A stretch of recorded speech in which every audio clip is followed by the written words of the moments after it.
So we're talking about, here's a little sneak peek of what we're talking about tonight in the Feel Good community. So how to handle your worries.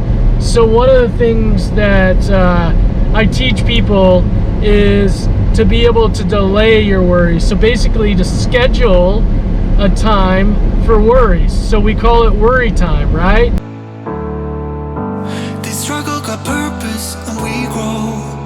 So whatever road we have to take next, all I need to know is that we'll roll with the punches.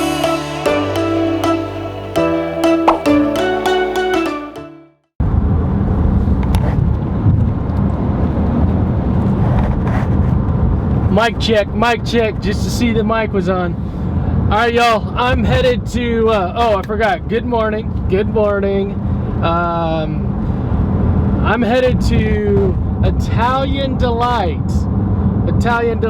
I've been following them on Instagram for a while, and their pizza looks great. Strombolis, I love Strombolis. So I'm headed to Italian Delight just to maybe get a piece of pie. Lots going on today.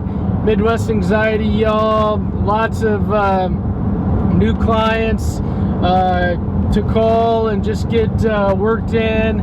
Just lots of great stuff. As you've heard me say before, there's so much that I wish you guys could see, but just is protected by confidentiality and everything else. You can't see it, but maybe you just get a little taste of what we're all about here at Midwest Anxiety, that community-based program.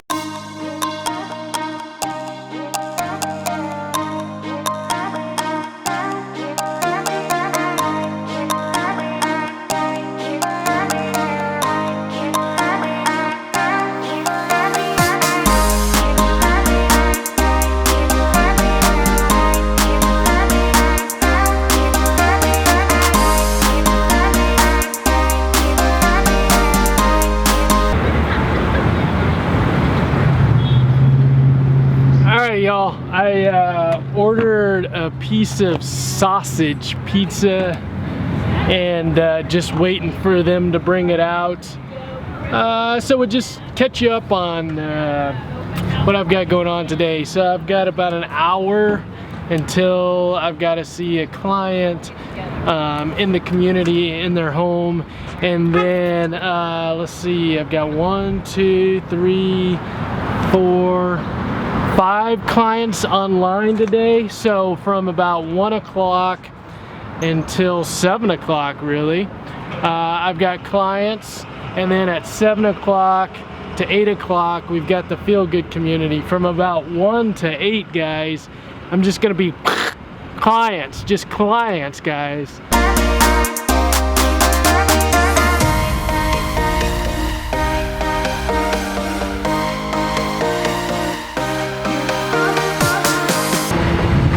Okay, here we go. First bite. You guys know first bite always fold your pizza like this. Fold it like this.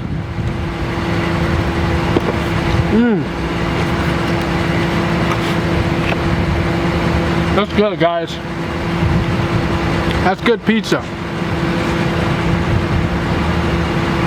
That's good pizza right there, New York style. New York style pizza. When I'm thinking New York style pizza here in Kansas City, Pizza 51, I'm thinking of Pizza 51 is similar.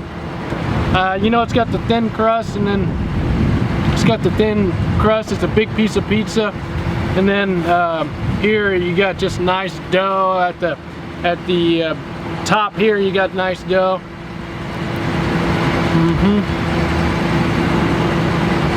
It's really good. Italian Delight.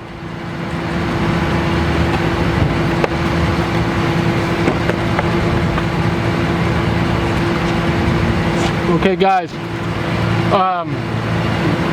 when I'm thinking pizza, I'm thinking Pizza 51, Minsky's, Pizza Shop, Original Pizza. Here's my rating. 7.7. 7.7. 7.7. Yep, 7.7. It was good. Vibes are good here. Vibes are good. I like the inside. It looked like it was busy. It looked like people were enjoying themselves. Taste was good. My toppings fell off the pizza just a little bit. It did taste like a New York style piece, and price was good. 7.7. 7.7. Price was definitely good, y'all. I'm telling you. Price was definitely good. Big thumbs up on the price. That piece of pizza cost me $3. $3, y'all. Definitely. I'd buy that pizza all day long for $3. That's a good $3 piece of pizza right there. Hey guys, one of the OG pizza places I forgot, Joe's Pizza. That's right up there too. Except I don't know if that's New York style or not, but you go to Kelly's, you know, you go to Kelly's and have fun, and then in the back of Kelly's is Joe's Pizza, and anyone that's been to Joe's Pizza, you know what you do with Joe's Pizza. Actually, I think I did a show, an Ask Midwest Anxiety show, where I was at Joe's Pizza a long time ago. Hey, this is Throwback Thursday too, y'all. This is Throwback Thursday. Let's throw it back to when I was at Joe's Pizza. In Westport, I might as well come and eat at one of my favorite pizza places.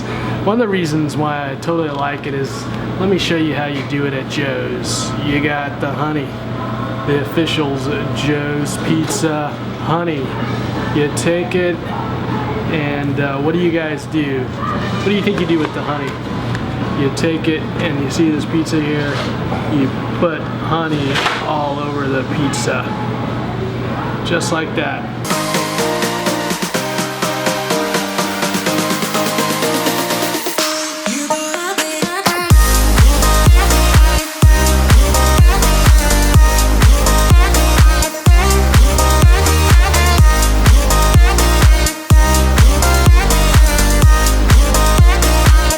Okay, it's time for what's been coming up in client sessions. All right, y'all. Something I really enjoy doing when you have a teenager, especially a teenager in high school, and you have parents. You know, there's that time period where you know, teenager is starting to separate from the parents, and there may be some conflict as far as kind of what the teenager thinks and wants, and what the parent believes and wants, and so I love just kind of being the person that helps them out, the mediator that helps them kind of figure things out, because I can totally see, being on the outside of the family, I can totally see what the teenager thinks, and I can totally see what the parent thinks, right? And the goal is, while the teenager's at home and living under parents' roof, right, that we find some middle ground there. We find some middle ground, because I can see both sides, and the idea is if we find some middle ground and we can at least validate what each other is thinking and seeing, then maybe we can alleviate some of the conflict. Whoa, guys, the camera fell over. Okay, let's get you back here. Okay, here we go. Okay, we're going around a curve here. Okay, there we are. You back? You back? You back in? You back in the saddle? We can hopefully, if we find some middle ground, we will alleviate some of that conflict and just make for a more peaceful living environment, but also just hopefully over that struggle that we find that the teenager and the parent connection just even grows stronger because they feel seen and heard and listened to and validated. I really appreciate when it goes well. It doesn't always go well, but I appreciate both sides being able to see each other's perspective. And I think one of the ways that I navigate this is really just bringing up this idea that in a few short years that that the teenager in high school, this is really when I start having this conversation, is that during those high school years, hopefully before the teenager is a senior in high school, but this is really a normal process that goes on, right? We want the teenager to separate and individualize, separate from the family just a bit, to get that self-confidence, and to as the teenager goes off to college, right? That the teenager is able to live outside of the home without the day-to-day monitoring and oversight of mom and dad, that the teenager is able to do that successfully. And so if there isn't that separation and the teenager doesn't learn that, then I see struggles go on during that first semester. Sometimes even after that.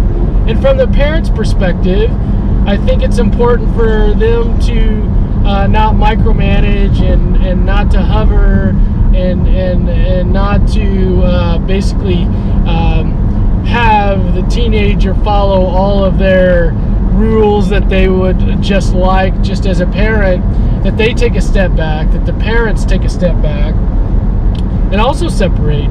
Because what's going to happen is when the teenager goes to college and then obviously becomes an adult, there are going to be things that the teenager says and does that they may not agree with. They may not agree with it. And how do you still be a loving, caring, supportive, empathetic, validating parent, even though you don't always agree with your child's choices? That's a big skill, parents. That's a big skill, especially as you've had many years of your child's life where they have lived in your home under your guidance, and you've been able to heavily influence them. But now that they are separating, hopefully you still have some influence, but not as much. Not as much, because we want them to be their own. We want them to JBU. We want them to JBU, y'all. We want them to JBU. So it's a dance. It's a dance. It's a dance that the parents and the teenager play. And I love watching that dance. And I love being a part of it.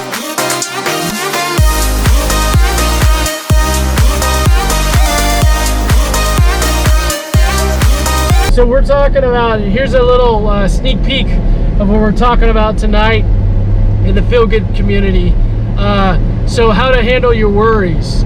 So one of the things that I teach people is to be able to delay your worries. So basically to schedule a time for worries. So we call it worry time, right? We're basically saying, okay, like tonight, I've got a worry right now. I'm going to write it down on a piece of paper, and then I am not going to worry about it anymore.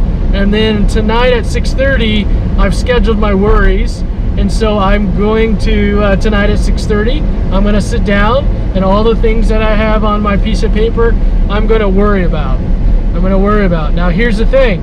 If tonight at 6:30, that you're no longer worried about that, then you don't have to worry about it. You don't have to take the time to worry. You can just go on, right?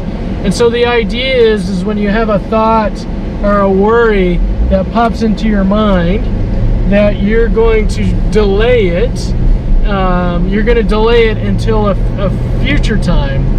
And what the goal of this is during that time that you're putting it aside, that once you basically have gone through your day, that you come to it and you're like, oh, that was a passing thought.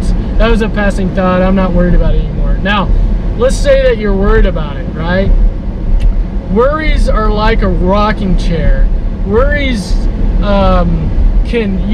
like a rocking chair, you go back and forth. Like a worry, you go back and forth. But there's nothing that comes of it other than worrying about it, right? So during that 6:30 worry time tonight, what I would recommend to you is to create a plan. Is to create a plan and say, okay, whatever this worry is, here's how I'm going to work through it. Here's how I'm going to execute it, right? And with the worry, we can't hope that it doesn't happen. You know me, we go into things. We go right into it. So let's just say that it is going to happen. So when my worry happens, this is what I'm going to do, all right? And we just get a plan, all right? And the plan should involve, no matter what happens, I can handle it. And this is how I'm going to handle it, all right, guys? So put your worries in timeout, schedule your worries, and understand that making a plan for your worries is much better. No matter how big or small your worry is, making a plan is much better than just continuing to worry about it. And once you've created that plan, then if your mind might go back to that worry, I'm not saying that your worry isn't going to go away, but remind yourself of the plan that you had for that worry.